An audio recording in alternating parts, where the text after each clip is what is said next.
Assalamualaikum warahmatullahi wabarakatuh. Salam sejahtera bagi kita semua. Masih berjumpa lagi dengan saya Yuda Cahaya Kumala untuk mata kuliah peraturan lelang di Indonesia.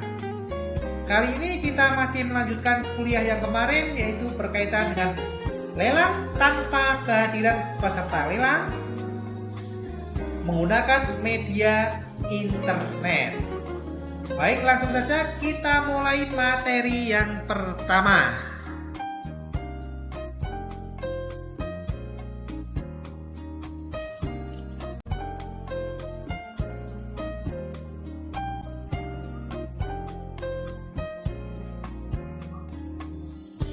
Untuk materi pertama kali ini kita masih membahas berkaitan dengan lelang melalui internet,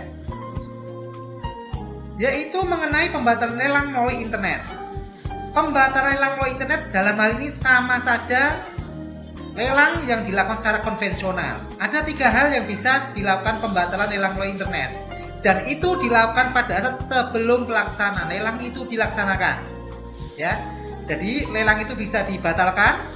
Ada 3 hal. Yang pertama, dan dilakukan sebelum pelaksanaan lelang, yaitu yang pertama adalah permintaan penjual. Yang kedua, adanya penetapan atau putusan lembaga peradilan. Yang ketiga adalah oleh pejabat lelang. Dalam hal ini pernah saya jelaskan secara detail berkaitan dengan pembatalan lelang secara konvensional. Misalnya berkaitan dengan permintaan penjual. Ya, pernah saya jelaskan, yaitu untuk permintaan penjual, misalnya penjual tidak hadir dalam pelaksanaan lelang dengan kehadiran peserta lelang. Di sini bisa dibatalkan sebelum pelaksanaan lelang itu dimulai. Yang kedua, misalnya berkaitan dengan lelang eksekusi hak tanggungan, di mana pihak debitur sebelum diadakan lelang tersebut telah melunasi utang-utangnya. Maka di sini sebelum dilaksanakan lelang, pihak penjual bisa menarik untuk tidak dilaksanakan lelang terhadap eksekusi hak tanggungan tersebut. Itu contoh dari permintaan penjual. Ya, silakan diingat-ingat atau dibuka lagi atau didengarkan lagi video slide saya berkaitan dengan pembatalan lelang secara konvensional. Yang kedua, berkaitan dengan penetapan atau putusan lembaga peradilan yang telah mempunyai kekuatan hukum yang tetap. Ini tentu saja, ya. Kalau itu ada putusan atau penetapan peradilan yang telah mempunyai kekuatan hukum yang tetap, maka di sini pembatalan lelang melalui internet bisa tidak dilaksanakan atau dibatalkan. Yang terakhir, yaitu yang ketiga, yaitu pembatalan lelang melalui internet oleh pejabat lelang sendiri. Ya, dalam hal ini bisa beberapa hal. Ada banyak hal yang dulu pernah saya contohkan. Yang pertama, misalnya berkaitan dengan lelang tanah dan bangunan, kok itu tidak dilengkapi dengan SKT atau SKPT, maka bisa dibatalkan sebelum pelaksanaan lelang. Sama berlaku dalam hal ini untuk lelang melalui internet. Misalnya juga barang dalam sita pidana atau blokir pidana atau sita jaminan, itu juga bisa dibatalkan. Ya, sebelum pelaksanaan lelang itu dilaksanakan. Misalnya juga adanya gugatan terhadap lelang eksekusi hak tanggungan di luar debitur atau tereksekusi ataupun suami istri debitur atau tereksekusi, itu juga bisa dibatalkan sebelum pelaksanaan lelang. Misalnya juga pengumuman lelang di sini tidak memenuhi kaidah-kaidah berkaitan dengan waktu maupun media pengumumannya. Ini juga bisa dibatalkan oleh pejabat lelang sebelum lelang melalui internet itu dimulai. Selanjutnya, misalnya berkaitan dengan perbedaan antara nilai limit antara yang diumumkan dalam pengumuman lelang dengan yang diberikan oleh pihak penjual. Maka di sini juga sama, ya, bisa dibatalkan oleh pejabat lelang sebelum pelaksanaan lelang internet itu dimulai. Terjadi gangguan teknis, force majeure, itu jelas. Terus yang terakhir, misalnya untuk lelang barang bergerak, di mana di sini pihak penjual harus menguasai fisik barang untuk lelang barang bergerak. Kalau itu tidak dikuasai secara fisik, maka di sini lelang melalui internet bisa dibatalkan sebelum pelaksanaan lelang. Jadi itulah contoh-contoh pembatalan lelang melalui internet yang dilakukan atas permintaan penjual, atas penetapan putusan lembaga peradilan, yang terakhir adalah oleh pejabat lelang. Dalam hal ada pembatalan lelang melalui internet, si penyelenggara lelang melalui internet atau pejabat lelang harus memberitahukan pembatalan lelang dimaksud kepada peserta lelang sebelum lelang melalui internet dimulai. Dengan cara pemberitahuannya yaitu bisa melalui aplikasi lelang melalui internet, bisa email, bisa telepon, bisa website, SMS, dan atau papan pengumuman pada penyelenggara lelang melalui internet.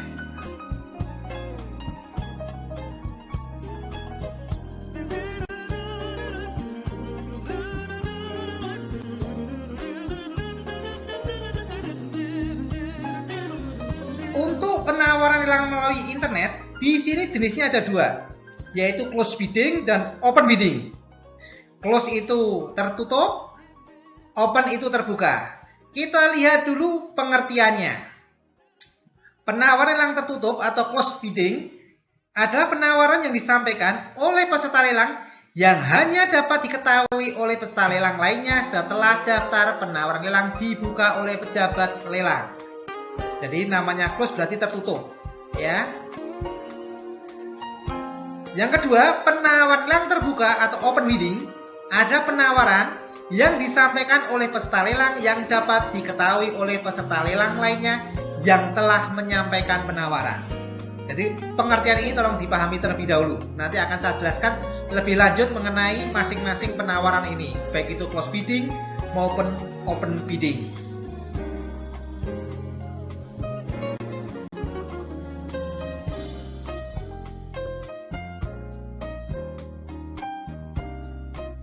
Mari kita lihat dulu ya proses pelaksanaan penawaran lelang close bidding.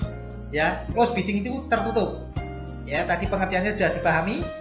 Kita jelaskan prosedur pelaksanaan lelang close bidding melalui internet. Yang pertama adalah pengajuan penawaran lelang oleh peserta lelang dilakukan setelah penayangan objek lelang pada aplikasi sampai dengan sebelum penayangan kepala risalah lelang. Jadi di sini di dalam pengumuman lelang sudah tercantum bahwa pelaksanaan lelang adalah close bidding atau tertutup, di mana di situ akan diberitahukan mengenai jadwal atau jangka waktu kapan pelaksanaan penawaran itu dimulai dan berakhir sampai kapan. Dan itu dimulai pada saat penayangan objek lelang pada aplikasi internet tersebut sampai dengan sebelum penayangan kepala risalah lelang, yaitu sebelum dibukanya pelaksanaan lelang tersebut oleh si pejabat lelang. Setelah itu, peserta lelang dapat membatalkan penawaran yang telah diajukannya dan dapat mengajukan penawaran ulang sebelum penayangan kepala risalah lelang. Jadi berbeda dengan yang internet melalui email. Kalau internet email dia tidak bisa membatalkan tapi hanya bisa mengemail kembali. Tapi kalau di sini melalui aplikasi, si penawar lelang atau peserta lelang bisa membatalkan penawarannya, kemudian bisa mengajukan kembali. Jadi ada tools ya berkaitan dengan dia membatalkan terus mengajukan penawaran kembali. Ya, berbeda dengan email. Kalau email sudah di email penawarannya kemarin saya jelaskan. Kalau dia berubah pikiran ingin mengganti, maka dia harus meng-email kembali. Tapi yang dipakai adalah nilai yang tertinggi penawarannya. Ya, kalau di sini ada tools di dalam aplikasi tersebut untuk membatalkan penawaran dan bisa melakukan penawaran kembali. Kemudian penayangan kepala risalah lelang oleh pejabat lelang pada saat pembukaan daftar penawaran lelang sebagaimana dicantumkan dalam pengumuman lelang. Jadi setelah itu pelaksanaan lelang dimulai. Setelah dimulai ditampilkanlah kepala risalah lelangnya. Kalau itu lelang konvensional maka dibacakanlah kepala risalah lelang tersebut. Pada saat pembukaan daftar penawaran lelang dan pengesahan pembeli harus hadir di tempat pelaksanaan lelang, yaitu yang pertama adalah pihak penjual, terus satu orang saksi dari penyelenggara lelang melalui internet, bisa dari KPKNL maupun Balai Lelang, terus satu orang saksi dari pihak penjual. Jadi di sini ada dua orang saksi ya dalam pembukaan lelang close bidding tersebut. Kemudian pejabat lelang membuka daftar penawaran lelang bersama ketiga pihak tersebut di atas. Pejabat lelang mengesahkan penawar tertinggi yang telah mencapai atau melampaui nilai limit dalam daftar penawaran lelang sebagai pembeli. Dalam hal terdapat penawar tertinggi yang sama, misalnya dalam penawaran itu ada yang sama, maka pejabat lelang mengesahkan peserta lelang yang penawarnya diterima terlebih dahulu sebagai pembeli. Jadi siapa yang input lebih dahulu maka dialah sebagai pemenang lelang kalau ada penawaran yang sama. Kemudian dibuat rekapitulasinya seluruh penawaran dari setiap objek lelang dicetak dan ditandatangani oleh pejabat lelang, pihak penjual, 1 orang saksi dari penyelenggara lelang, dan 1 orang saksi dari pihak penjual. Sebagai lampiran minuta risalah lelang, rekap diberitahukan kepada peserta lelang termasuk pemenang lelang melalui aplikasi lelang internet. Kemudian dibuatlah minuta risalah lelangnya. Jadi itulah prosedur lelang close bidding.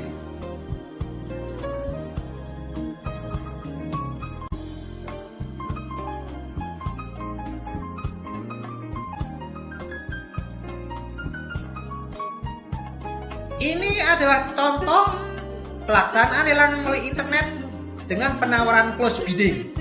Ya, dilihat yang ditawarkan adalah paket 211 paket sapi jantan sebanyak 13 ekor Pemkab Pasuruan. Berarti ini lelangnya lelang non eksklusif wajib karena pihak Pemkab Pasuruan yang melakukan lelang tersebut.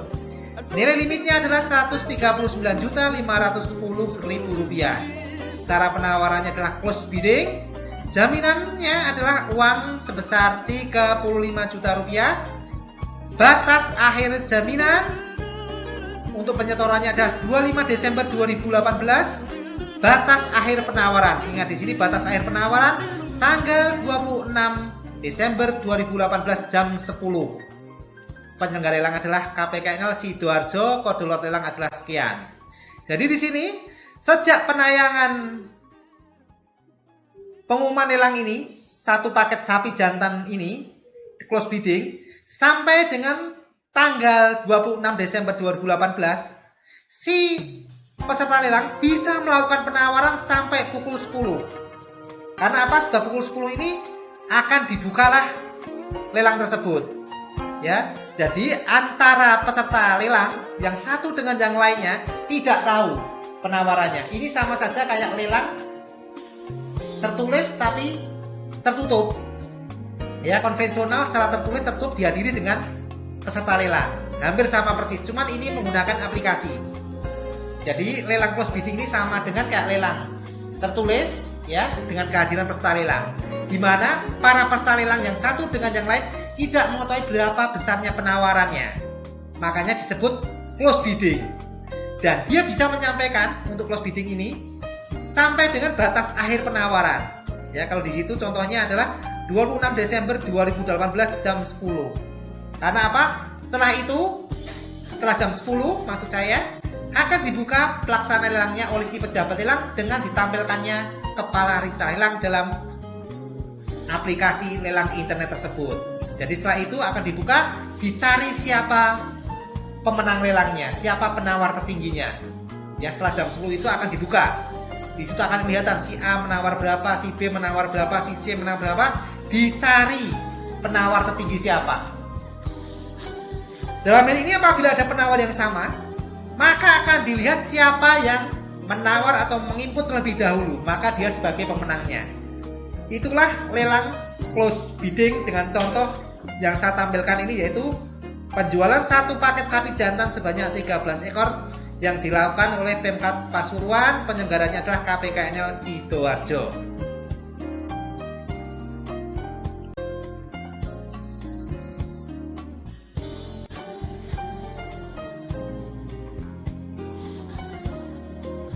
Inilah contoh lelang, pengumuman lelang yang diupload di dalam website atau aplikasi lelang internet tersebut. Ya, ini terlalu kecil, nanti bisa dilihat atau dibaca sendiri.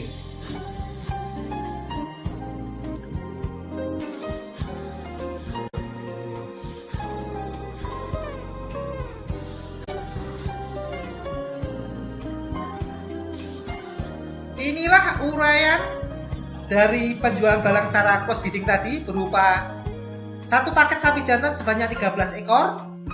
Catatannya yang pertama, saya bacakan saja, yaitu barang dilelang dalam kondisi apa adanya, tidak ada jaminan apapun dari pejabat lelang KPKNL Sidoarjo berkenaan dengan kualitas barang yang dilelang, termasuk kesesuaian gambar yang diserahkan penjual untuk diposting dengan fisiknya. 2. Peminat lelang dapat melihat barang yang dilelang dengan menghubungi pemerintah Kabupaten Pasuruan. 3. Peminat yang melakukan penawaran, baik yang melihat objek lelang maupun tidak, dianggap sudah mengetahui dan setuju dengan kondisi barang yang diajukan penawarannya. 4. Biaya balik nama barang, tunggakan pajak berikut denda-dendanya, sepenuhnya menjadi tanggung jawab pembeli. 5. Penawar atau pembeli dianggap sungguh-sungguh telah mengetahui apa yang telah ditawar olehnya. Apabila terdapat kekurangan atau kerusakan baik yang terlihat ataupun yang tidak terlihat, maka penawar atau pembeli tidak berhak untuk menolak atau menarik diri kembali setelah pembelian disahkan, dan melepaskan segala hak untuk meminta kerugian atas sesuatu apapun juga. 6.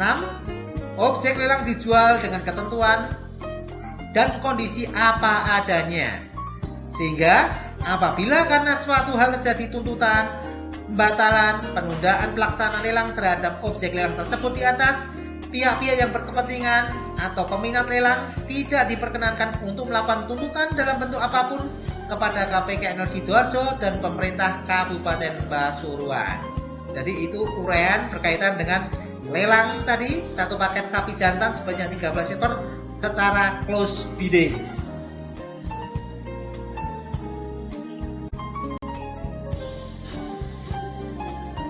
Selanjutnya akan saya jelaskan berkaitan dengan penawar lelang secara open bidding.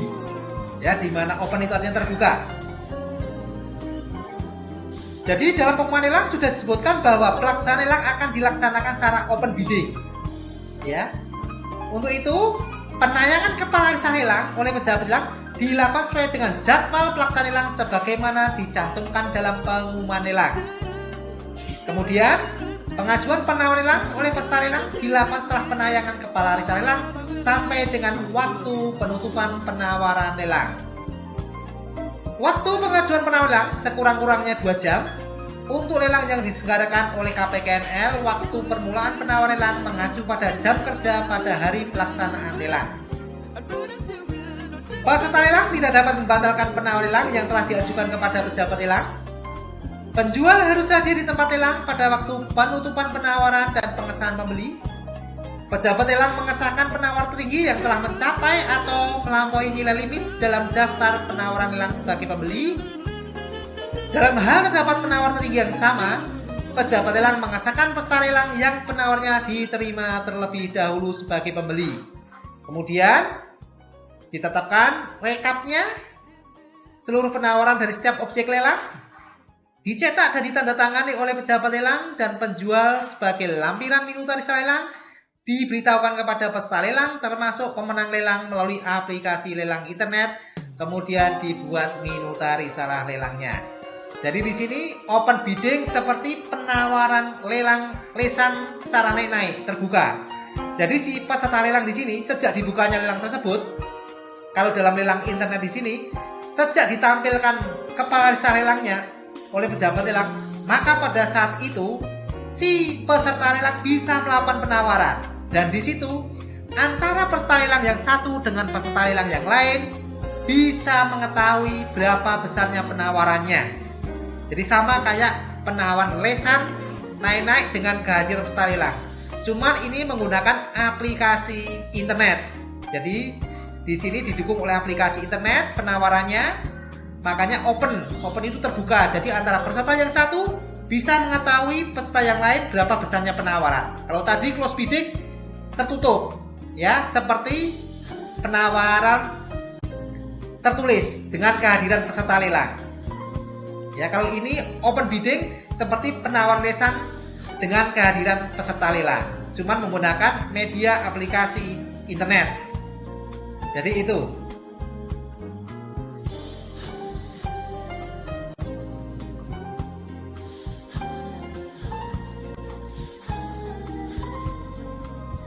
Inilah salah satu contoh berkaitan dengan penawaran lelang melalui internet yang penawarannya menggunakan penawaran open bidding. Yaitu contohnya Kejaksaan Negeri Pontianak melakukan lelang ikan beku jenis campuran, yaitu kurang lebihnya 3.865 kg dengan nilai limit Rp1.352.750. Cara penawarannya open bidding. Uang jaminan penawaran adalah Rp500.000. Batas akhir untuk penyetoran uang jaminan yaitu pada tanggal 26 Desember.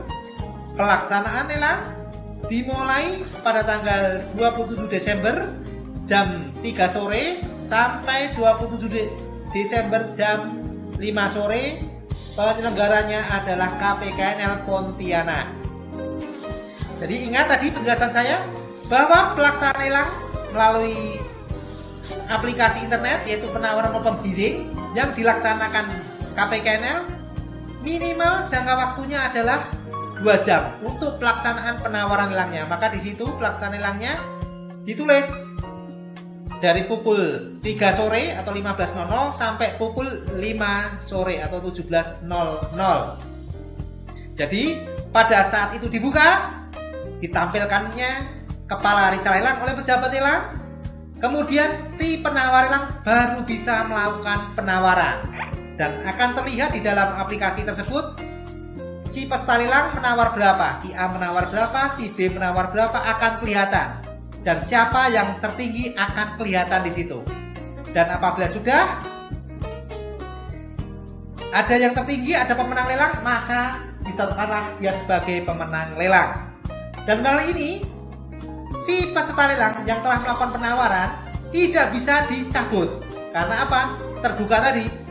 Si penawar lelang sudah kelihatan di dalam aplikasi tersebut, ya, si A nawar berapa, si B nawar berapa. Kalau sudah menawar harga tersebut tidak bisa dibatalkan. Beda dengan close bidding. Close bidding tadi sebelum dibukanya kepala risalah lelang, ya, sebelum ditampilkannya kepala risalah lelang, bisa dicabut oleh si peserta lelang penawarannya. Tapi kalau open bidding di sini tidak bisa, ya, karena semua peserta lelang, pejabat lelang juga memantau. Ya, kalau dia sudah menawar dengan harga segitu, maka dia harus bertanggung jawab. Ya, apabila dia ditetapkan sebagai pemenang lelang, maka dia harus membayar harga lelang. Kalau tidak, maka one prestasi. Jadi itulah pelaksanaan lelang open bidding, hampir sama kayak pelaksanaan lelang secara lisan terbuka dihadiri peserta lelang, cuman ini menggunakan media aplikasi internet. Dan jangka waktu untuk pelaksanaan penawarannya minimal adalah 2 jam. Sejak dibukanya atau ditampilkannya kepala risalah lelang tersebut oleh pejabat lelang.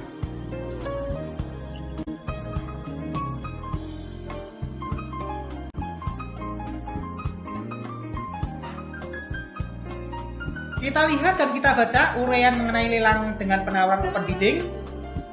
Yang tadi saya beri contoh yaitu ikan beku yang dilaksanakan oleh Kejaksaan Negeri Pontianak. Saya bacakan saja.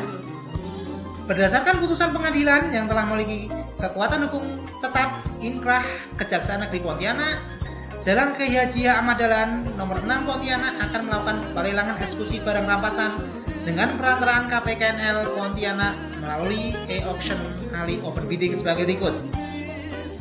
Berdasarkan putusan pengadilan perikanan pada Pengadilan Negeri Pontianak nomor sekian tanggal sekian berupa 3.000 kg ikan beku jenis campuran untuk pakan ternak dengan nilai limit 1 juta sekian, uang jaminan 500.000, biaya sewa penyimpanan sebesar 16.233.000. Pelaksanaan lelang. Penawaran lelang dibuka pada hari Kamis tanggal 27 Desember 2018 pukul 15.00 waktu server. Ingat waktu server ya, ditampilkan dalam kurung sesuai WIB. Dan ditutup pada hari Kamis tanggal 27 Desember 2018 pukul 17.00 waktu server. Yaitu waktu yang ditampilkan dalam aplikasi internet tersebut. Dalam kurung sesuai WIB. Tempat pelaksanaan lelang KPKNL Pontianak, Jalan Lejen Sutoyo nomor 19 Pontianak.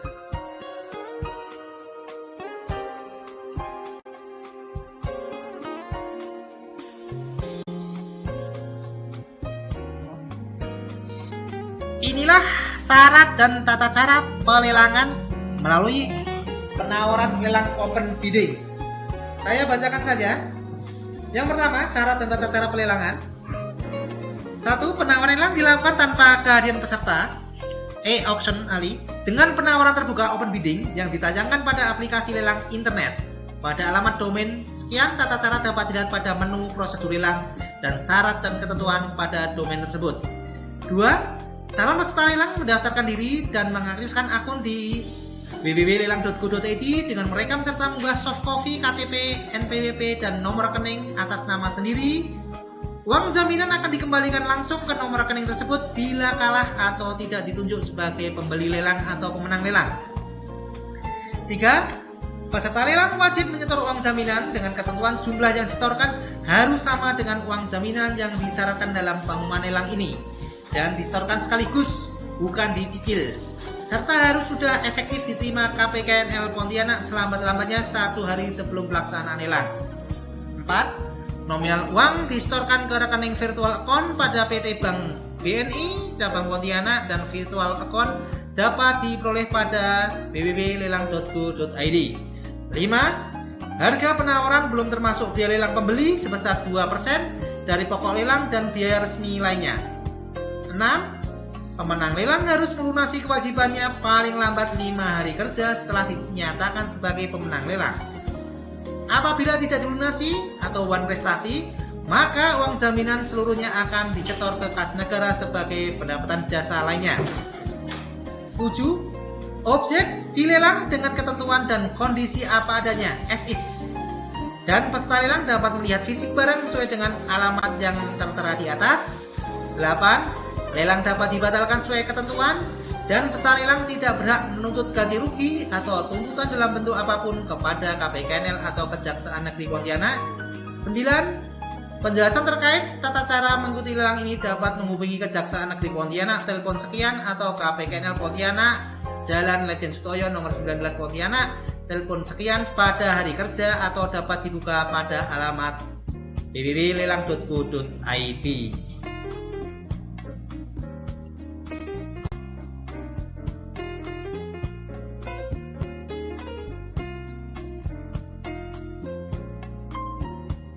Dalam lelang melalui internet, di sini ada ketentuan bahwa yang pertama, si penyelenggara lelang melalui internet, yaitu pihak KPKNL ataupun balai lelang. Yang kedua, pihak pejabat lelang. Yang ketiga adalah pihak unit pengelola TIK, yaitu unit pengelola teknologi informasi dan komunikasi. Dalam hal ini dibebaskan dari tanggung jawab atas kerugian yang timbul diakibatkan kesalahan dan atau kelalaian yang dilakukan peserta lelang atau pihak lain dalam proses penawaran lelang melalui internet. Jadi apabila peserta lelang melakukan kesalahan, misalnya dia melakukan penawaran tapi ternyata dia tidak merasa melakukan penawaran, tapi yang melakukan penawaran adalah anaknya misalnya, ya. Di situ anaknya ikut-ikutan main, ya di situ, padahal bapaknya tidak melakukan penawaran. Ternyata si anaknya tersebut ikut main dalam lelang internet ini, ikut ngebid istilahnya, ya. Maka di situ apabila nanti dia ditetapkan sebagai pemenang lelang, maka dia bertanggung jawab, ya. Dan dalam ini si pejabat lelang, unit TIK, penyelenggara lelang dibebaskan itu semua, ya. Termasuk apabila terjadi keterlambatan berkaitan dengan sinyal internetnya, ya. Apabila ada keterlambatan sinyal internet yang mengakibatkan kerugian bagi pihak si peserta lelang, maka di sini si penyelenggara lelang, pejabat lelang, dan unit TIK dibebas tugaskan dari tanggung jawab hal itu semua.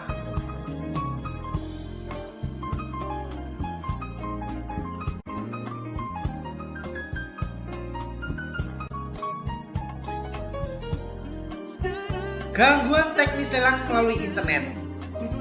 Ini adalah salah satu sebab dibatalkannya pelaksanaan lelang. Ingat, ya, pada saat saya menjelaskan mengenai pembatalan lelang, baik itu sebelum maupun sesudah lelang itu dibuka oleh pejabat lelang, salah satu sebabnya adalah terjadi karena gangguan teknis. Kita lihat dulu pengertian mengenai gangguan teknis itu apa.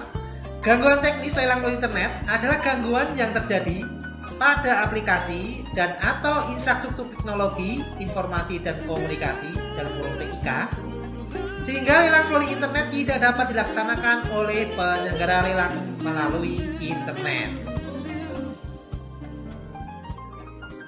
Untuk lelang penawaran close bidding maupun open bidding sebetulnya sama. Apabila terjadi gangguan teknis, maka di sini bisa dibatalkan lelang tersebut. Asalkan gangguan teknis tersebut terjadi 1 hari full sampai jam kerja KPKNL itu berakhir. Maka di sini baik itu penawaran open bidding maupun close bidding, lelang tersebut bisa dibatalkan apabila gangguan teknisnya adalah 1 hari full pada saat pelaksanaan lelang. Misalnya pelaksanaan lelang dibuka jam 10, dibuka, ternyata setelah dibuka terjadi gangguan teknis. Kalau enggak, sebelum dibuka sudah terjadi gangguan teknis. Dan ditunggu ya sampai jam pulang kantor penyelenggara lelang tersebut, KPKNL tersebut atau lelang tersebut ya, minimal jam 4 sore. Apabila ditunggu sampai jam 4 sore gangguan teknis tidak tertangani atau ditanggulangi, maka di sini lelang tersebut bisa dibatalkan ya. Tapi kalau gangguan teknis tersebut bisa ditanggulangi atau tertangani, maka di sini pelaksanaan lelang tersebut bisa dilanjutkan kembali. Kalau itu close bidding, maka akan dibuka lagi ya setelah gangguan teknis tersebut ditanggulangi sebelum jam kerja berakhir pada hari pelaksanaan lelang. Tapi kalau itu open bidding, maka di situ kalau gangguan teknis bisa ditanggulangi, maka bisa dilanjutkan lagi untuk pelaksanaan penawaran lelang secara open bidding ya. Dengan jangka waktu penawaran sekurang-kurangnya tetap diakumulasi minimal 2 jam setelah gangguan teknis dapat ditanggulangi sebelum jam kerja berakhir pada hari pelaksanaan lelang tersebut. Jadi misalnya tadi contohnya adalah lelang ikan tadi yang Kejaksaan Pontianak, dimulai pukul 3 sore berakhir pukul 5 sore misalnya ya. Ternyata jam 3 sore sampai jam 4 sore bisa, kemudian jam 4 sampai setengah 5 tidak bisa, setengah 5 bisa ditanggulangi, maka setengah 5 tersebut bisa dilanjutkan kembali sampai pukul setengah 6, kira-kira seperti itu. Karena minimal akumulasi penawaran untuk open bidding adalah 2 jam. Jadi itu ya untuk gangguan teknis baik itu close bidding maupun open bidding. Jadi kalau itu gangguan teknisnya seharian full, maka bisa dibatalkan. Tapi kalau tidak 1 hari full gangguan teknisnya, dalam artian bisa ditanggulangi gangguan teknis tersebut, maka bisa dilanjutkan.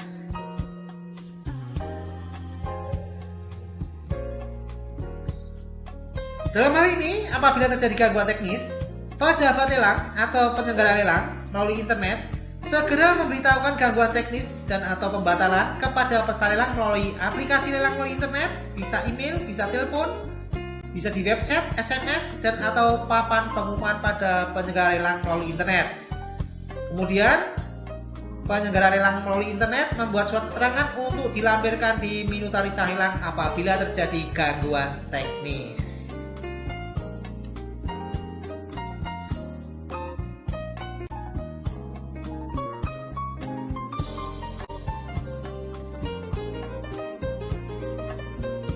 Apabila terjadi gangguan teknis dengan mengakibatkan pembatalan, maka di sini pihak penjual ataupun peserta lelang dan atau pihak lain tidak dapat menuntut baik itu perdata maupun pidana dalam hal terdapat gangguan teknis atau pembatalan terhadap pejabat lelang, penyelenggara lelang melalui internet yaitu KPKNL ataupun balai lelang, dan kemudian terhadap juga pihak unit pengelola TIK. Jadi di sini apabila terjadi gangguan teknis, pihak penjual maupun si peserta lelang tidak dapat menuntut baik itu perdata maupun tuntutan pidana terhadap pejabat lelang, penyelenggara lelang, dan unit pengelola TIK.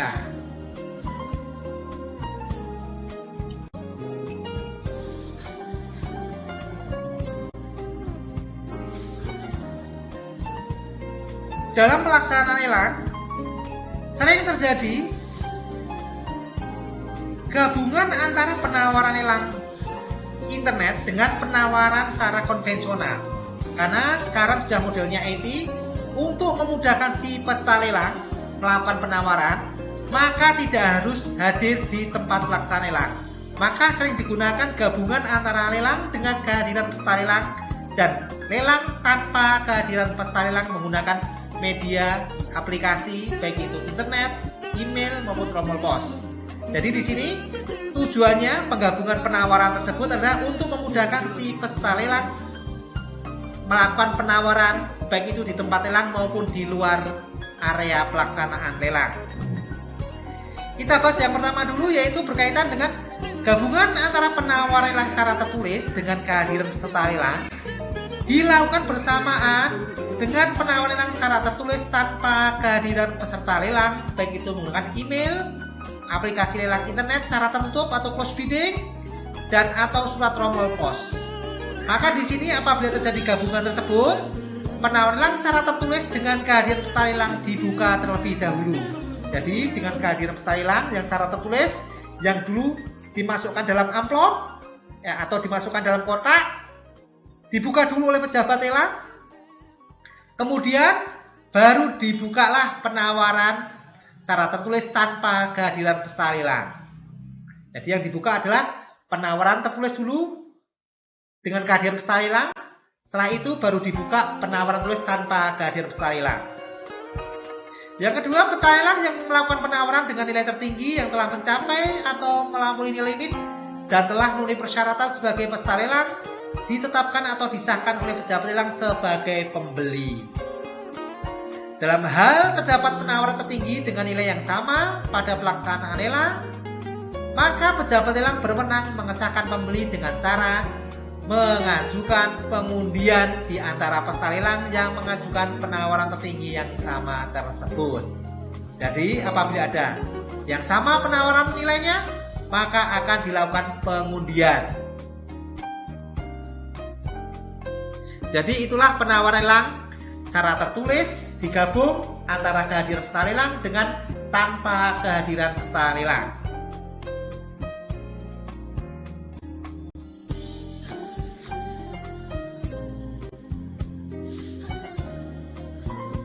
Selanjutnya yaitu gabungan penawaran lelang dalam satu pelaksanaan lelang. Penawaran lelang di sini gabungan antara lesan naik-naik dengan kehadiran peserta lelang dengan open bidding. Ya, ini yang terjadi pada saat teman-teman melihat pelaksanaan lelang yang digunakan oleh balai lelang menjual barang-barang bergerak, yaitu barang bermotor, mobil yang digunakan oleh balai lelang yang ada di Jakarta. Biasanya dia menggunakan metode penawaran gabungan antara lelang konvensional dengan online ini, yaitu lesan naik-naik dengan open bidding. Ya, apabila itu terjadi, maka di sini penawaran berlangsung secara bersamaan sampai harga tertinggi. Dalam penawaran lelang tersebut, nilai penawaran tertinggi yang terkini harus diinformasikan kepada peserta lelang yang hadir maupun yang tidak hadir. Jadi, sejak dibukanya pelaksanaan lelang oleh pejabat lelang, dibacakannya kepala risal lelang oleh pejabat lelang pada saat pelaksanaan lelang terjadi, maka pada saat itulah antara lelang online open bidding dengan lesan naik-naik dilakukan secara bersamaan. Jadi si peserta lelang dengan kehadiran peserta lelang bisa langsung melakukan penawaran, dan yang melakukan penawaran secara open bidding juga bisa melakukan penawaran secara bersamaan. Itulah gabungan antara konvensional dengan lelang internet. Dan itu digabung tujuannya untuk mencapai harga tertinggi dalam suatu penjualan barang secara lelang. Dan ini dasarnya yaitu pasal 39 Dirjen KN nomor 2 tahun 2017. Jadi itu bisa dilakukan.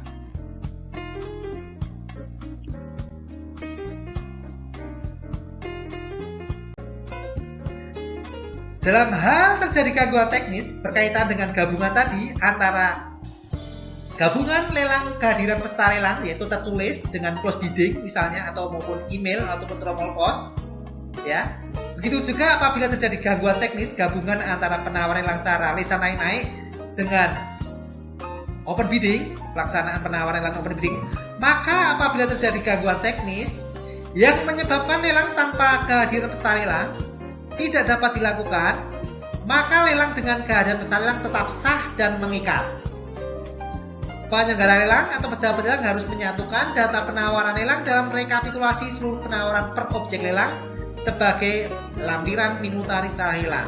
Jadi, apabila terjadi gabungan antara lelang konvensional dengan lelang online, misalnya online-nya terjadi gangguan teknis, maka lelang konvensional dengan kehadiran peserta lelang tetap sah dan mengikat. Ya, itu ketentuannya.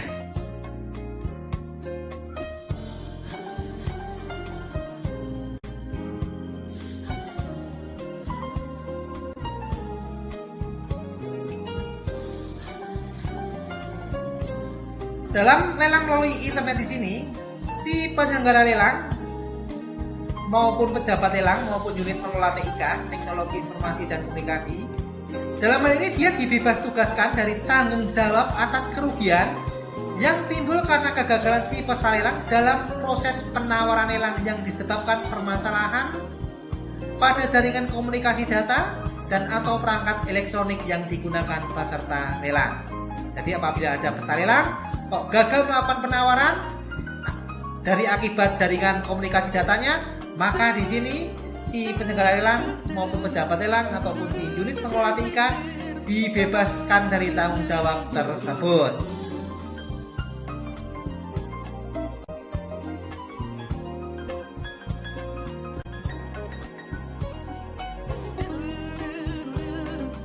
Dalam proses penawaran lelang, sering kita dengar istilah lelang tidak ada penawaran dan lelang ditahan.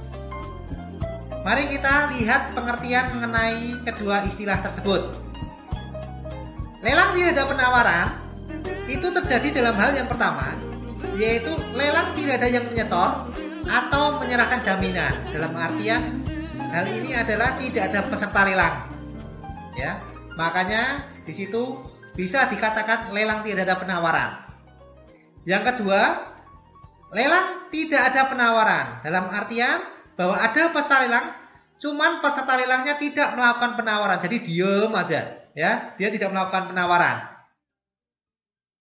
Yang ketiga, lelang tidak ada penawaran yang memenuhi persyaratan, jadi mungkin ada penawaran, cuma tidak sampai batas nilai limit.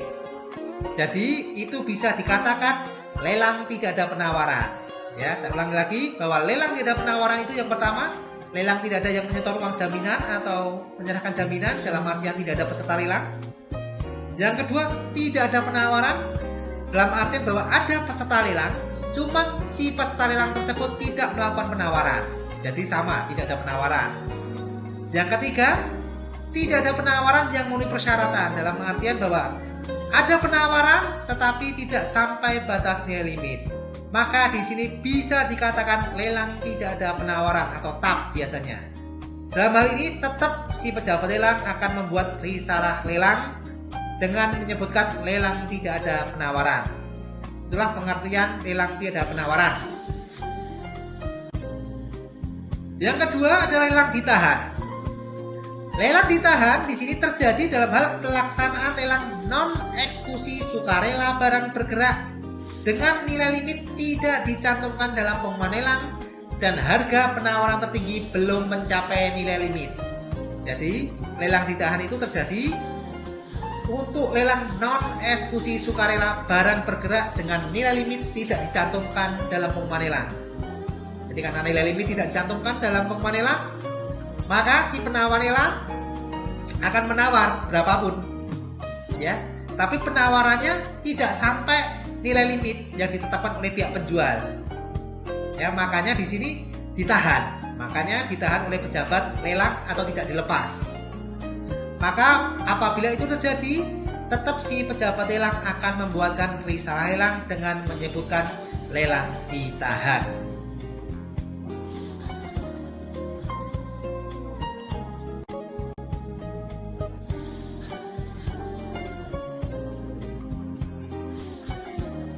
Dalam penawaran lelang, sering kita baca dalam pengumuman lelang bahwa dalam syarat ketentuannya itu ada menyebutkan penawaran harga lelang inklusif dan penawaran harga lelang eksklusif. Mari kita lihat pengertian dari masing-masing istilah tersebut. Yang pertama adalah penawaran harga lelang inklusif adalah harga penawaran sudah termasuk bea lelang pembeli atau harga penawaran tertinggi dari peserta lelang yang disahkan sebagai pembeli sudah termasuk bea lelang pembeli. Jadi misalnya si peserta lelang melakukan penawaran dengan harga tertinggi 5 juta, maka harga 5 juta tersebut sudah termasuk bea lelang pembeli. Kebalikannya sekarang, penawaran harga lelang eksklusif adalah kebalikan dari penawaran harga lelang inklusif.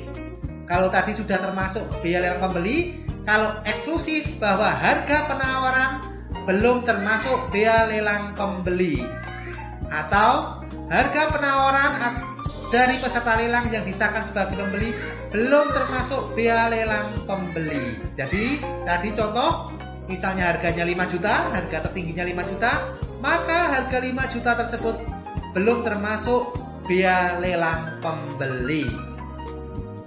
Itulah pengertian dari harga lelang inklusif dan eksklusif.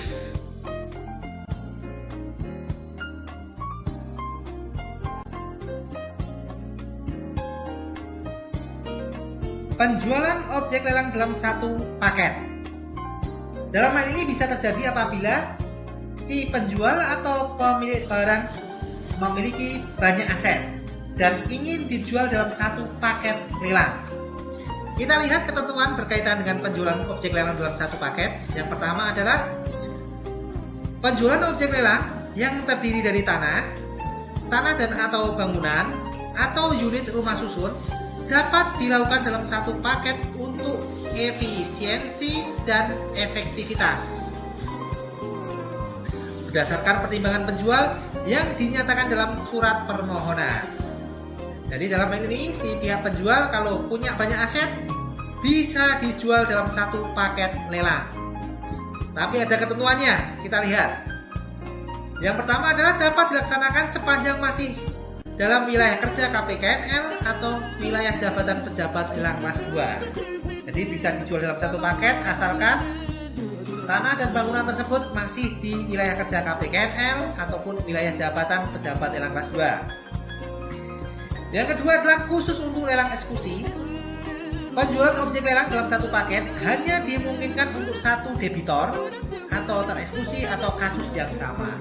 Jadi kalau itu lelang eksekusi berkaitan dengan itu, maka hanya untuk satu debitor ataupun kasus yang sama atau satu tereksekusi juga. Dalam hal ini KPKNL atau pejabat lelang kelas 2 menyarankan kepada penjual agar penjualan satu paket tidak melewati batas administrasi kabupaten atau kota untuk menghindari kesulitan pendaftaran peralihan hak kepemilikan dan atau pembayaran kewajiban perpajakan. Jadi memang benar kalau ingin menjual dalam satu paket diusahakan satu kota atau satu kabupaten karena akan memudahkan dalam hal peralihan hak di kantor pertanahan dan pembayaran pajak BPHTB-nya. Jadi itulah ketentuan berkaitan dengan penjualan objek lelang dalam satu paket.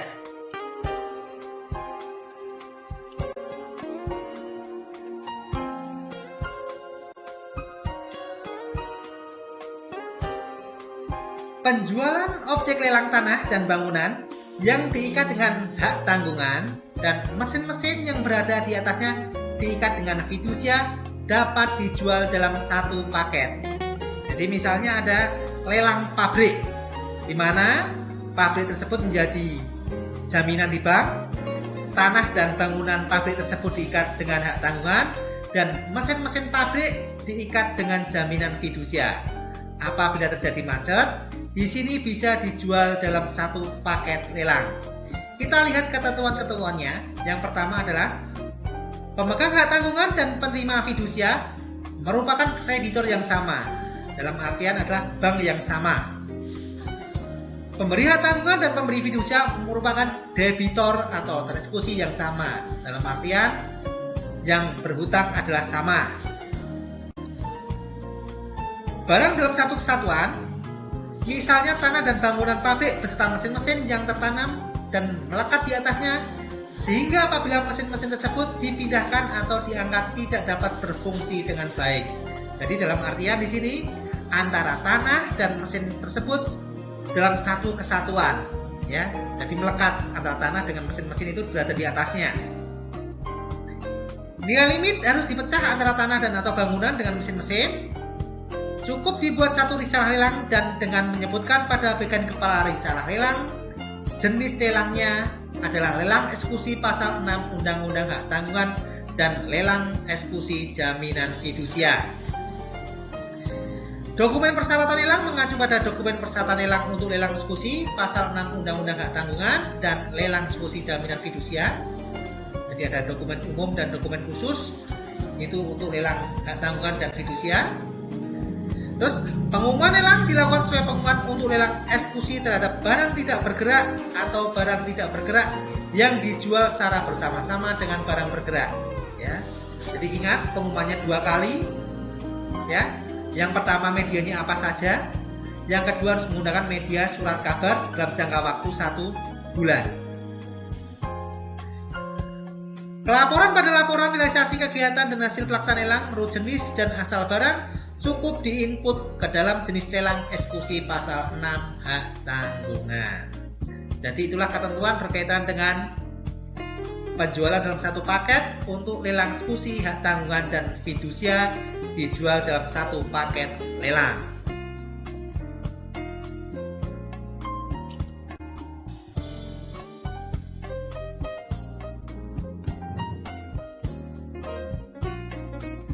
Dalam lelang eksekusi untuk pembayaran hutang atas satu debitur terhadap beberapa objek lelang, pejabat lelang berkewajiban untuk tidak melanjutkan penjualan objek lelang berikutnya apabila objek lelang yang ditawarkan sebelumnya sudah memenuhi kewajiban pembayaran hutang. Contoh, misalnya si A melakukan kredit atau utang di bank B dengan jaminan tanah C dan jaminan tanah D. Ya. Dalam hal ini ternyata si A tadi kreditnya macet di bank B. Kemudian dilakukanlah lelang terhadap jaminan C dan jaminan D. Dalam proses pelaksanaan lelangnya, ternyata jaminan C ini lakunya tinggi dan bisa menutupi hutang-hutang si A tadi, sudah bisa menutupi hutang-hutang A terhadap B, bank B. Maka di sini si pejabat lelang wajib untuk tidak melanjutkan penjualan objek lelang terhadap jaminan D. Ya, saya ulangi. Jadi si A utang ke B dengan 2 jaminan, jaminannya C dan D. Ternyata kreditnya macet, kemudian dilelang, dan penjualan lelang tersebut terhadap jaminan C tadi sudah bisa menutupi untuk utang-utangnya si A tadi. Maka di sini si pejabat lelang wajib untuk tidak melanjutkan penjualan terhadap jaminan D. Jadi itulah ketentuan berkaitan dengan lelang eksekusi untuk pembayaran hutang atas satu debitur terhadap beberapa objek lelang.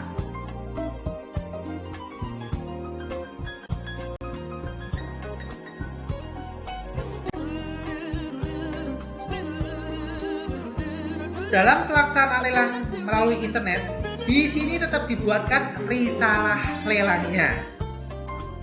Kita lihat dulu pengertiannya, yaitu risalah lelang adalah berita acara pelaksanaan lelang yang dibuat oleh pejabat lelang yang merupakan akta otentik dan mempunyai kekuatan pembuktian yang sempurna. Sedangkan minuta risalah lelang adalah asli risalah lelang berikut lampirannya yang merupakan dokumen atau arsip negara. Minuta risalah lelang untuk lelang melalui internet ditandatangani oleh pejabat lelang pada setiap lembar di sebelah kanan atas kecuali lembar yang terakhir. Jadi nanti untuk pembahasan risalah lelang mungkin pertemuan terakhir akan saya beri contoh-contoh berkaitan dengan risalah lelang. Untuk minuta risalah lelang dengan penawaran close bidding di sini, apabila objek yang dilelang berupa barang bergerak, maka ditandatangani pada lembar terakhir oleh yang pertama adalah pihak pejabat lelang, yang kedua pihak penjual, yang ketiga adalah satu orang saksi dari penyelenggara lelang melalui internet dan satu orang saksi dari pihak penjual. Sedangkan objek lelang yang berupa barang tidak bergerak untuk penawaran close bidding, maka di sini sama, ditandatangani oleh pihak penjual, pejabat lelang, satu orang saksi dari penyelenggara lelang dan satu orang saksi dari pihak penjual, dan ditambah pihak pembeli atau kuasa pembeli dari suatu badan hukum atau badan usaha. Jadi kalau itu barang tidak bergerak maka ditandatangani oleh pihak pembeli. Begitu juga untuk lelang open bidding. Untuk objek barang bergerak maka ditandatangani oleh pihak pejabat lelang dan pihak penjual. Tidak perlu saksi-saksi karena sudah open bidding, terbuka. Kecuali tadi yang close bidding, karena tertutup maka perlu ada saksi. Makanya pada saat pembukaan lelang tersebut harus dihadiri saksi. Tapi kalau untuk lelang open bidding tidak perlu saksi, ya, karena terbuka untuk umum, semuanya bisa melihat.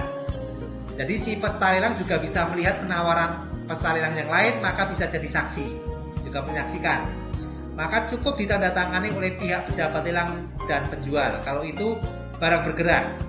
Tapi kalau itu barang tidak bergerak, maka ditambah lagi ditandatangani oleh pihak pembeli atau kuasa pembeli dari suatu badan hukum atau badan usaha.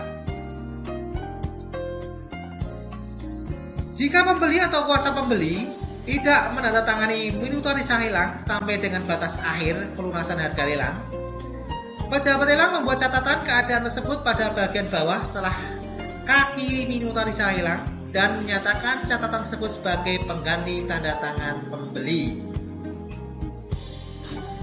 Jika penjual tidak mau menandatangani minuta risah lelang juga, pejabat lelang juga membuat catatan keadaan tersebut pada bagian bawah setelah kaki minuta risah lelang dan menyatakan catatan tersebut sebagai pengganti tanda tangan penjual. Dan ini semua apabila tidak ditandatangani oleh pihak penjual ataupun pembeli, hal ini tidak mengurangi legalitas kesepakatan para pihak dalam pelaksanaan lelang melalui internet.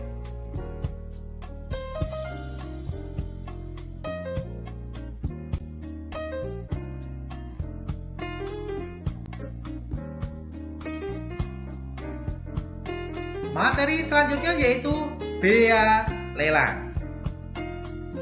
Bea lelang adalah bea yang berdasarkan peraturan perundang-undangan yang diatur di dalam Peraturan Pemerintah Nomor 3 Tahun 2018 tentang jenis dan tarif atas penerimaan negara bukan pajak yang berlaku pada Kementerian Keuangan. Dalam hal ini, bea lelang dikenakan kepada penjual dan atau pembeli atas setiap pelaksanaan lelang yang merupakan penerimaan negara bukan pajak. Mari kita lihat besarnya bea lelang tersebut.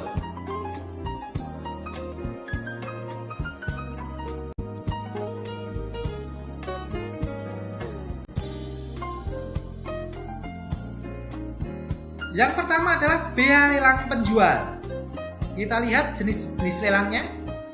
Untuk lelang eksekusi barang yang dirampas untuk negara, barang tidak bergerak adalah 0%, barang bergerak adalah 0%. Kenapa 0%? Karena dirampas untuk negara dalam artian penjualnya adalah negara, maka tidak mungkin negara bayar ke negara.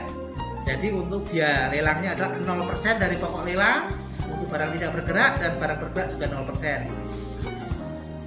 Kedua, biaya lelang penjual untuk lelang eksekusi selain barang yang dirampas untuk negara, barang tidak bergerak adalah 2%, untuk barang bergerak adalah 2,5%. Ya, ini contohnya misalnya barang tidak bergerak adalah lelang eksekusi ya tanggungan, maka itu biaya lelangnya adalah 2% dari pokok lelang. Dan barang bergerak misalnya itu lelang eksekusi fidusia, itu untuk biaya lelangnya bagi penjual adalah 2,5% dari pokok lelang. Selanjutnya lelang non eksekusi wajib barang milik negara atau daerah, untuk barang tidak bergerak adalah 0% dari pokok lelang. Barang bergerak adalah 0% juga. Kenapa? Karena barang milik negara atau daerah penjualnya adalah negara. Ya, makanya di sini negara tidak mungkin melakukan pembayaran ke negara. Makanya dibebaskan untuk biaya lelangnya, yaitu 0% dari pokok lelang per frekuensi. Selanjutnya ini yang penting, yang membedakan antara lelang non eksekusi sukarela yang dilaksanakan oleh pejabat lelang kelas 1 dan pejabat lelang kelas 2. Murah mana? Ya. Untuk lelang non eksekusi sukarela yang dilaksanakan oleh pejabat lelang kelas 1, biaya lelang penjual barang tidak bergerak adalah 1% dari pokok lelang, dan barang bergerak adalah 1,5% dari pokok lelang. Jadi dalam hal ini biaya lelang penjual, apabila masyarakat ingin melakukan lelang non eksekusi sukarela lewat pejabat lelang kelas 1, maka di sini biaya lelang penjual untuk barang tidak bergerak adalah 1%, barang bergerak adalah 1,5%. Dalam artian di sini berbeda dengan pejabat lelang kelas 2 apabila menyelenggarakan lelang non eksekusi sukarela. Untuk kawasan di luar kawasan berikat atau gudang berikat atau kawasan lain yang dipersamakan, maka biaya lelang penjual baik itu barang tidak bergerak maupun barang bergerak adalah 0% dari pokok lelang.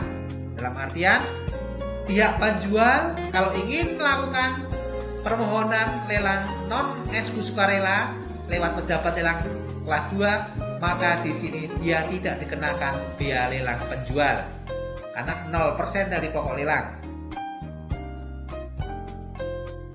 Begitu juga apabila lelang non eksekusi sukarela yang dilaksanakan oleh pejabat lelang kelas 2 di dalam kawasan berikat atau gudang berikat atau kawasan yang dipersamakan, dengan itu baik itu barang tidak bergerak maupun barang bergerak juga 0% dari pokok lelang. Artinya tidak membayar biaya lelang penjual. Untuk lelang kayu dan hasil hutan lainnya di tangan pertama, maka di sini biaya lelang penjualnya adalah 0,75% dari pokok lelang per frekuensi, dan lelang pegadaian adalah 1% dari pokok lelang untuk biaya lelang penjualnya.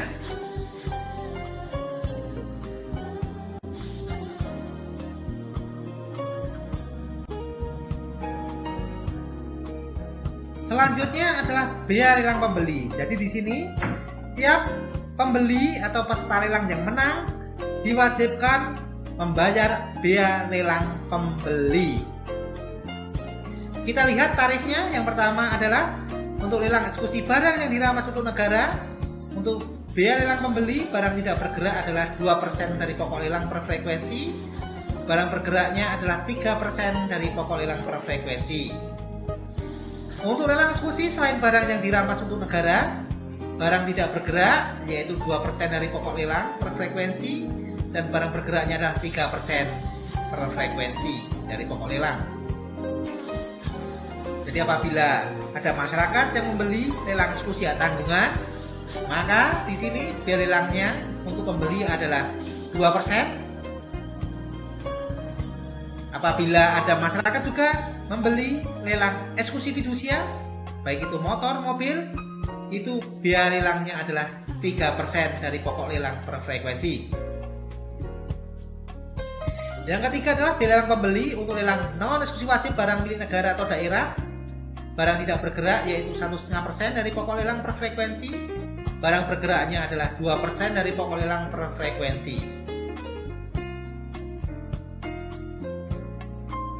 Lelang non eksekusi wajib selain barang milik negara atau daerah, barang tidak bergeraknya adalah 1,5% dari pokok lelang per frekuensi. Barang bergeraknya adalah 2% dari pokok lelang per frekuensi. Yang kelima dan 6 ini patut diperhatikan, ya. Lelang non eksekusi sukarela yang dilaksanakan oleh pejabat lelang kelas 1, biaya lelang pembeli barang tidak bergerak adalah 1,5% dari pokok lelang. Untuk barang bergerak adalah 2% dari pokok lelang per frekuensi. Ya. Kita lihat lelang non eksekusi sukarela yang dilaksanakan oleh pejabat lelang kelas 2 di luar kawasan berikat atau gudang berikat atau kawasan lain yang dipersamakan, barang tidak bergerak sebesar 0,5% dari pokok lelang tarifnya per frekuensi. Barang bergerak yaitu 0,6% dari pokok lelang per frekuensi. Jadi lebih murah ya biaya lelang pembeli apabila itu lelang non eksekusi sukarela yang dilaksanakan oleh pejabat lelang kelas 2. Kemudian lelang non eksekusi sukarela yang dilaksanakan oleh pejabat lelang kelas 2 di dalam kawasan berikat atau gudang berikat atau kawasan lain yang dipersamakan, untuk barang tidak bergerak yaitu 0,25% dari pokok lelang per frekuensi. Barang bergeraknya ada 0,35% dari pokok lelang per frekuensi. Jadi tetap lebih murah apabila itu lelang non eksekusi sukarela lewat pejabat lelang kelas 2 untuk biaya lelang, baik itu biaya lelang pembeli maupun biaya lelang penjual. Selanjutnya, biaya lelang pembeli untuk lelang kayu dan hasil hutan lainnya dari tangan pertama, yaitu 1,5% dari pokok lelang per frekuensi. Lelang pegadaian, biaya lelang pembelinya adalah 1% dari pokok lelang per frekuensi.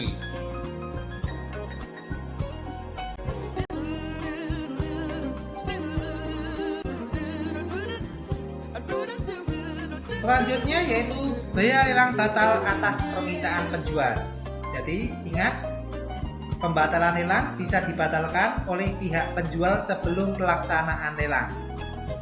Dan apabila itu dibatalkan oleh pihak penjual, maka ada biaya lelang batal.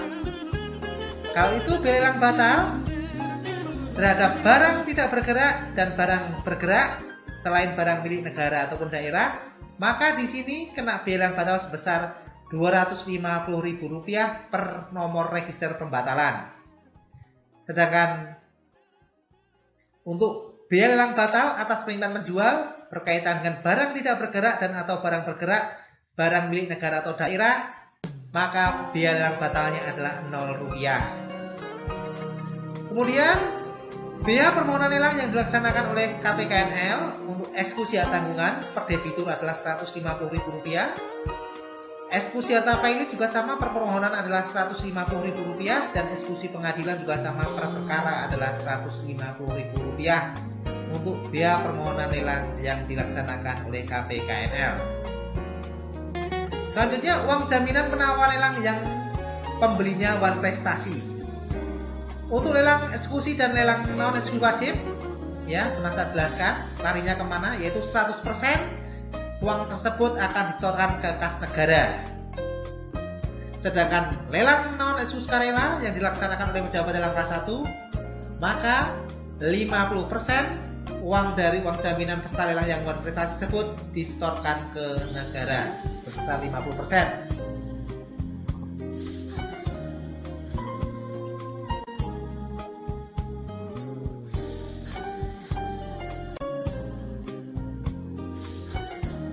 Kemudian biaya lelang terhadap denda keterlambatan penyetoran biaya lelang kas negara oleh balai lelang atau pejabat lelang kelas 2, yaitu dendanya sebesar 2% dari biaya lelang yang harus disetor per bulan. Kemudian pemberian izin operasional balai lelang per izinnya adalah Rp3.500.000. Pemberian izin pembukaan kantor perwakilan balai lelang per izinnya adalah Rp1.250.000. Terus pengangkatan pejabat lelang kelas 2 per orangnya adalah Rp1.250.000. Terus perpanjangan masa jabatan pejabat lelang kelas 2 per orangnya adalah Rp700.000. Terus pemberian izin pindah wilayah jabatan pejabat lelang kelas 2 per izin adalah Rp1.000.000.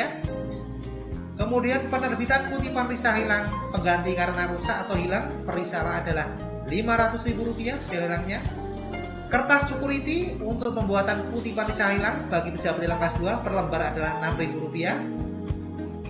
Kemudian pemberian penggantian surat keputusan menteri atau pejabat yang mendapatkan pendelegasian dari menteri karena hilang atau rusak. Yang pertama adalah pengangkatan pejabat lelang kelas 2 per surat keputusan atau per SK Rp500.000. Perpanjangan masa jabatan pejabat lelang kelas 2 per SK adalah Rp500.000. Pemberian izin pindah wilayah jabatan pejabat lelang kelas 2 per surat keputusan adalah Rp500.000. Terus pemberian izin operasional balai lelang juga sama, Rp500.000 per SK. Dan pemberian izin operasional kantor perwakilan balai lelang per SK yang rusak tadi adalah Rp500.000. Kemudian yang terakhir adalah deklat pejabat lelang kelas 2 per peserta adalah Rp9.500.000. Jadi itulah tarif biaya lelang yang diatur di dalam PP nomor 3 tahun 2018 berkaitan dengan lelang.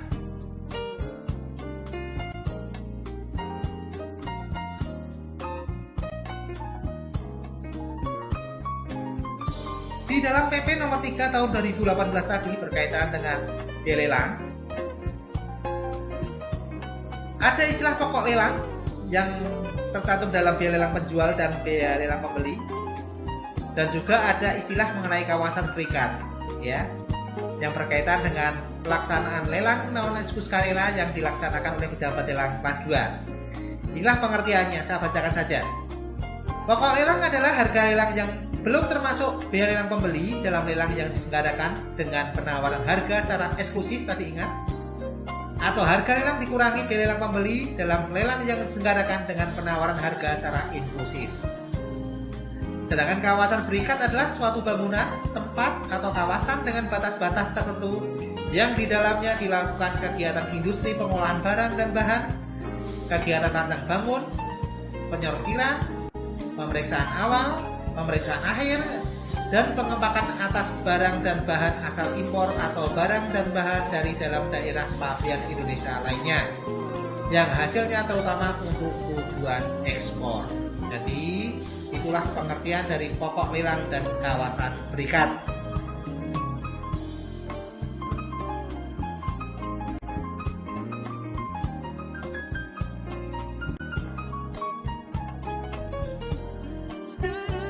Biaya lelang batal. Masih ingat materi saya berkaitan dengan pembatalan pelaksanaan lelang sebelum lelang itu dilaksanakan? Bisa dibatalkan oleh 3 pihak. Yang pertama adalah oleh pihak penjual. Yang kedua, adanya putusan atau penetapan pengadilan yang telah inkrah. Yang ketiga adalah dibatalkan sendiri oleh si pejabat lelang sebelum pelaksanaan lelang itu dimulai. Biaya lelang batal di sini hanya berlaku untuk pihak penjual. Besarnya berapa? Tadi sudah kita bahas, yaitu sebesar Rp250.000, di mana barang tersebut bukan barang milik negara ataupun daerah. Untuk pembatalan terhadap pelaksanaan lelang yang dilakukan adanya putusan pengadilan ataupun penetapan pengadilan yang telah inkrah dan juga pembatalan lelang oleh si pejabat lelang, maka di sini tidak dikenakan biaya lelang batal. Jadi itulah ketentuan mengenai biaya lelang batal.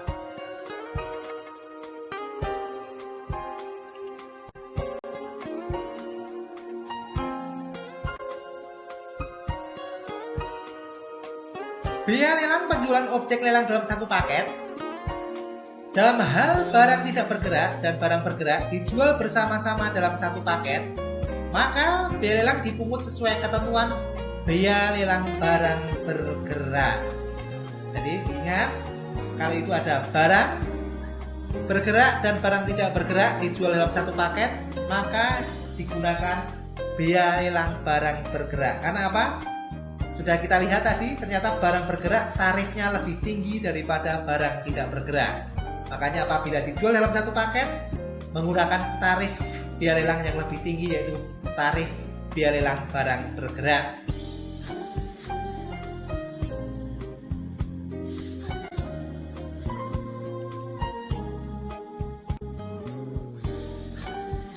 Setiap pelaksanaan lelang tanah dan bangunan, maka di sini tetap dikenakan pajak penghasilan dan PPHTB. Mari kita bahas berkaitan dengan PPh atas pengalihan dari peralihan hak atas tanah dan bangunan melalui lelang. Setiap pelaksanaan lelang atas tanah dan atau bangunan dikenakan PPh atas penghasilan dari pengalihan hak atas tanah dan atau bangunan sesuai dengan ketentuan peraturan Undang-Undang Perpajakan. Dalam pelaksanaan lelang harus dapat dipisahkan antara harga pokok lelang tanah dan atau bangunan dengan barang bergerak sehingga memudahkan pungutan pajak penghasilan. Dalam hal tanah dan atau bangunan atas permohonan penjual ditawarkan dalam satu paket dengan barang bergerak. Maka di sini penghitungannya, jika nilai limit tanah dan atau bangunan serta barang bergerak ditetapkan menjadi satu kesatuan, harus ada masing-masing nilai limit tanah dan atau bangunan dan nilai limit barang bergerak.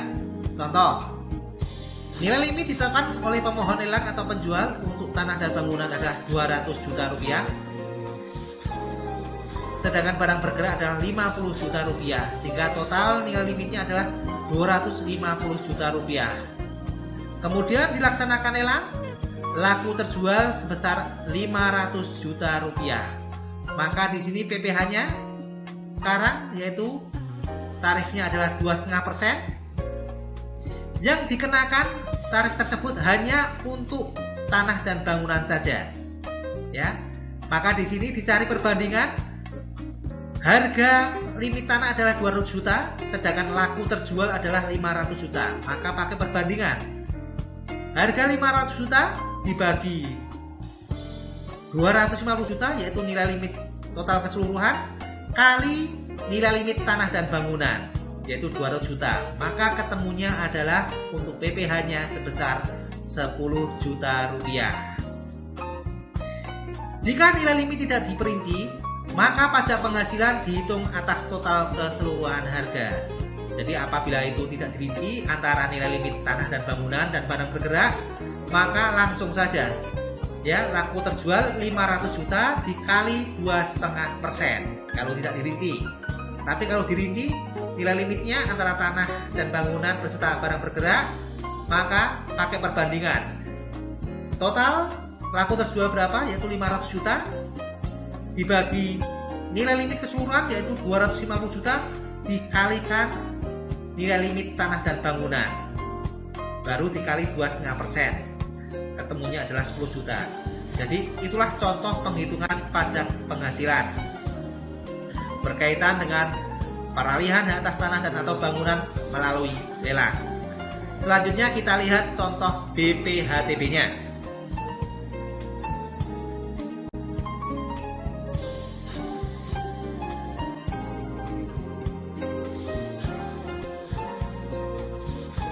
Pihak pembeli di sini selain kena bea lelang pembeli, juga bisa kena BPHTB apabila dia membeli tanah dan bangunan melalui lelang. Dalam hal tanah dan atau bangunan atas permohonan penjual ditawarkan dalam satu paket dengan barang bergerak, maka hitungan BPHTB sebagai berikut. Jika nilai limit tanah dan atau bangunan serta barang bergerak ditetapkan menjadi satu kesatuan, harus ada masing-masing nilai limit tanah dan atau bangunan dengan nilai limit barang bergerak. Contoh, nilai limit ditetapkan oleh pemohon atau penjual untuk tanah dan bangunan sebesar 200 juta. Untuk barang bergerak sama 50 juta. Total nilai limitnya adalah 250 juta. Laku terjual adalah 500 juta. Misalnya NPOP-TKP, nilai perolehan objek pajak tidak kena pajak yaitu sebesar 60 juta. Ini masing-masing daerah berbeda-beda. Untuk Jakarta adalah 80 juta. Ya. Ini saya ngambil contoh NPOP-TKP-nya di luar Jakarta yaitu 60 juta. Maka penghitungan BPHTB atas tanah dan bangunan adalah sebesar, tarifnya adalah 5%. Kita lihat dulu ya.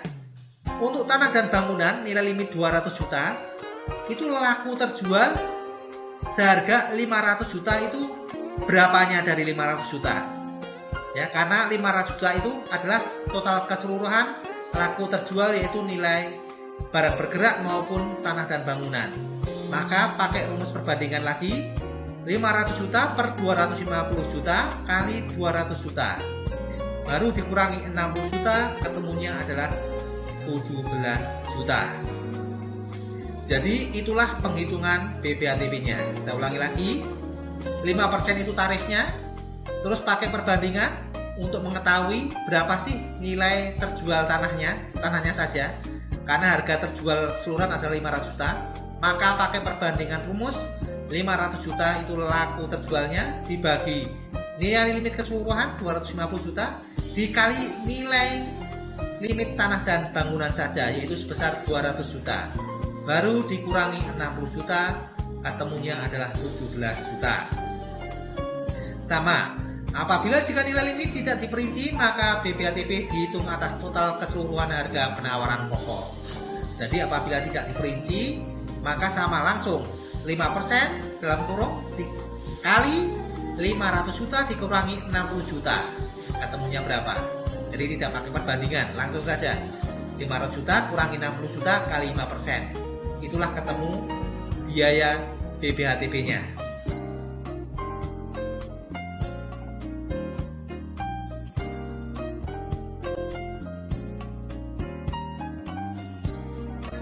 saya sampaikan untuk kuliah kali ini. Apabila nanti ada